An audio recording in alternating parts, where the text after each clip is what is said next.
Traffic സിഗ്നലുകളുടെ സമയം കുറയ്ക്കുന്നത് പരിശോധിക്കും. സെൽഫ് ലോക്ക്ഡൌണിന് വിധേയമാകണം. സംസ്ഥാനത്ത് ചൂട് കൂടുന്ന സാഹചര്യത്തിൽ ആരോഗ്യ നിർദ്ദേശങ്ങളുമായി സർക്കാർ. ആരോഗ്യ പ്രശ്നങ്ങളുള്ളവരും ഗർഭിണികളും പകൽ സമയങ്ങളിൽ സെൽഫ് ലോക്ക്ഡൌണിന് വിധേയമാകണം. ഉന്നതതല യോഗത്തിന് ശേഷം മാധ്യമങ്ങളോട് സംസാരിക്കുകയായിരുന്നു മന്ത്രി കെ രാജൻ. എല്ലായിടത്തും സാധാരണത്തേക്കാൾ കൂടുതൽ താപനിലയാണ് രേഖപ്പെടുത്തുന്നത്. എല്ലാ ജില്ലകൾക്കും ഉഷ്ണതരംഗം മുന്നറിയിപ്പുണ്ട്. ജനങ്ങൾ ജാഗ്രത പാലിക്കണം. തീപിടുത്തം, പാമ്പ് ശല്യം മൂലമുണ്ടാകുന്ന പ്രശ്നങ്ങളിൽ നിന്ന് ജാഗ്രത പാലിക്കണം.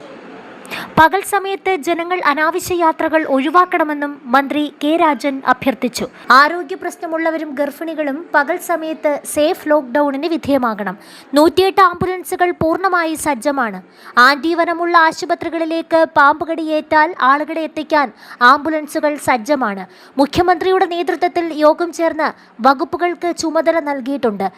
ലോക്കൽ ആക്ഷൻ പ്ലാനുകൾ തയ്യാറാക്കാനുള്ള ചുമതല തദ്ദേശ വകുപ്പിനാണ്. തൃശൂർ പൂരത്തിന് മാർഗനിർദ്ദേശങ്ങൾ മുമ്പ് നൽകിയിട്ടുണ്ടെന്നും കെ രാജൻ പറഞ്ഞു. ആനകൾക്ക് എപ്പോഴും വെള്ളം കൊടുത്ത് തണുപ്പിക്കണം. ആരോഗ്യവകുപ്പിനെ ഉപയോഗപ്പെടുത്തി എമർജൻസി ഷീറ്റ് എല്ലായിടത്തും കൊണ്ടുവരുമെന്നും അദ്ദേഹം വ്യക്തമാക്കി.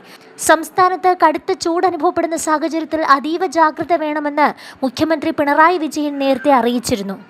പൊതുയിടങ്ങളിൽ തണ്ണീർപ്പന്തൽ ഉറപ്പാക്കണമെന്നും അംഗൻവാടികളിലും സ്കൂളുകളിലും കൂൾ റൂഫ് ഒരുക്കണമെന്നും മുഖ്യമന്ത്രി നിർദ്ദേശിച്ചു. ഉഷ്ണതരംഗ സാഹചര്യം വിലയിരുത്തുന്നതിനായി വിളിച്ച ഉന്നതതല യോഗത്തിലാണ് മുഖ്യമന്ത്രിയുടെ നിർദ്ദേശം. ട്രാഫിക് സിഗ്നലുകളുടെ സമയം കുറയ്ക്കുന്നത് പരിശോധിക്കണം. തദ്ദേശ സ്ഥാപനങ്ങൾ ഹീറ്റ് ആക്ഷൻ പ്ലാൻ തയ്യാറാക്കി നടപ്പാക്കണം. തദ്ദേശ സ്ഥാപനങ്ങൾക്ക് തുക അനുവദിക്കണം.